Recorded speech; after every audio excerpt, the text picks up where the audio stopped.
ഒരു പുതിയ കാർ വാങ്ങുമ്പോൾ എന്തൊക്കെ നമ്മൾ നോക്കണം, അതാണ് ഈ വീഡിയോ പറയുന്നത്. അതായത് ഇതെന്തുകൊണ്ട് പറയുന്നത് വെച്ച് കഴിഞ്ഞാൽ ഈ സമീപകാലത്ത് എനിക്ക് വന്ന ഒരു കേസാണ്.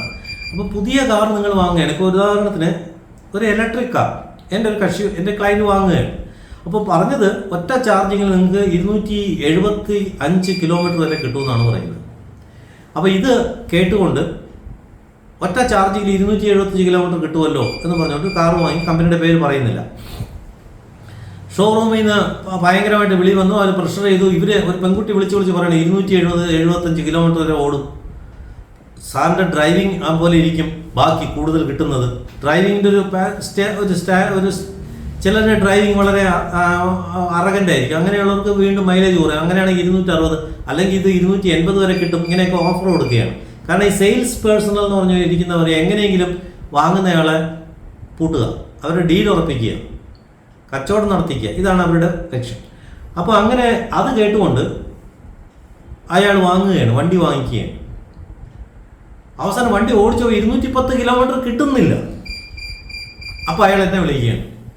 ഞാൻ പറഞ്ഞു അവർ പറഞ്ഞ റെക്കോർഡുകളുണ്ടോ? ഉണ്ട്, വാട്സാപ്പ് ചെയ്തുണ്ട്, എല്ലാം ഉണ്ട്, ബില്ലുണ്ട്. വാങ്ങിച്ചെത്ര മാസമായി? 1 മാസം ആയില്ല.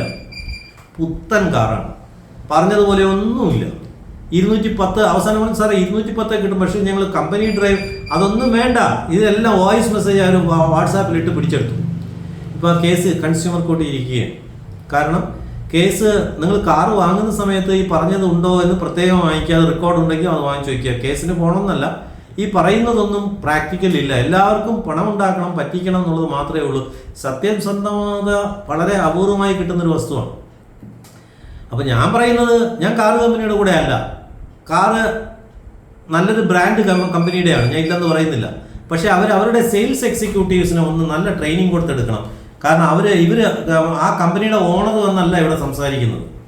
ഈ സെയിൽസ് എക്സിക്യൂട്ടീവ് കൂടെയാണ് നമ്മൾ ഈ കാറുമായിട്ട് ഷോറൂം വാങ്ങുന്നതിന് വേണ്ടതെന്നൊക്കെ ചിന്തിക്കുന്നത്.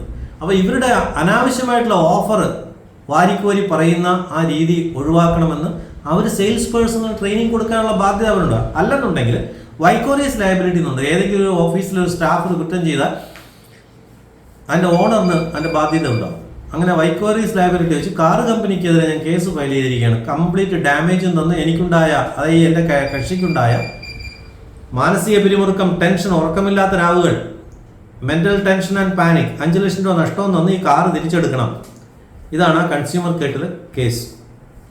അപ്പോൾ അതുകൊണ്ട് നിങ്ങൾ വാഹനങ്ങൾ വാങ്ങുമ്പോഴോ എന്തെങ്കിലുമൊക്കെ പ്രോഡക്റ്റ് വാങ്ങുമ്പോഴോ ഇവരിങ്ങനെ ഒരുപാട് മോഹന വാഗ്ദാനങ്ങൾ തരും. അത് കേട്ട് വിശ്വസിക്കരുത്.